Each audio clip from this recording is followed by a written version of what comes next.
ఆంధ్రప్రదేశ్ వినాయక మండపాల నిర్వహణ కమిటీలకు గణేశోత్సవ సమితి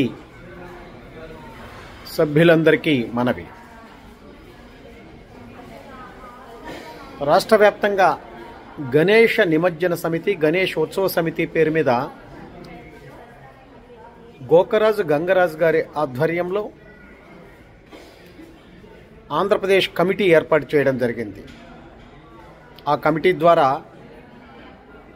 గౌరవనీయ ముఖ్యమంత్రి గారికి విన్నపించడం జరిగింది. వారి విన్నపంలో భాగంగా ఆంధ్రప్రదేశ్ మొత్తం మీద ఏ జిల్లాలో అయినప్పటికీ కూడా, ఏ ప్రాంతంలో అయినప్పటికీ కూడా జరుపుకునే గణేష ఉత్సవాలకి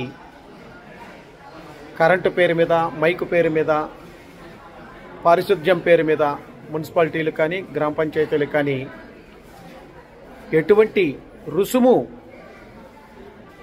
అడగకూడదు, మన వాళ్ళు కూడా ఎటువంటి రుసుము చెల్లించకూడదు అని చెప్పేసే విషయాన్ని తెలియచేయడం జరిగింది.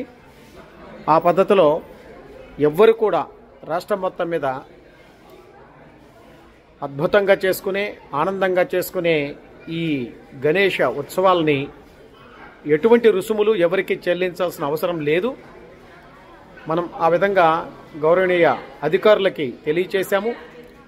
సింగిల్ విండో ద్వారా 24 గంటల్లో మొత్తం పర్మిషన్లు ఇవ్వాలని చెప్పేసి కూడా మనం డిమాండ్ చేశాము.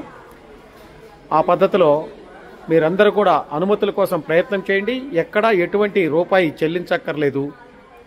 అవసరమైన చోట కావలసినప్పుడు అడిగితే కరెంటు కూడా ఉచితంగా ఇవ్వాలని చెప్పేసి మనం డిమాండ్ చేశాము. ఆ పద్ధతిలో మీరెవ్వరు కూడా ఎటువంటి ధనాన్ని చెల్లించకుండా చక్కటి వాతావరణంలో అధికారులు చెప్పిన సూచనలు గ్రహించి శాంతి భద్రతలకు విఘాతం కలగకుండా చక్కటి వాతావరణంలో గణేశోత్సవాలు నిర్వహించుకోవాల్సిందిగా కోరుతున్నాం. మీ వెంగళరావు, హిందూ చైతన్య వేదిక ప్రాంత సంయోజక్.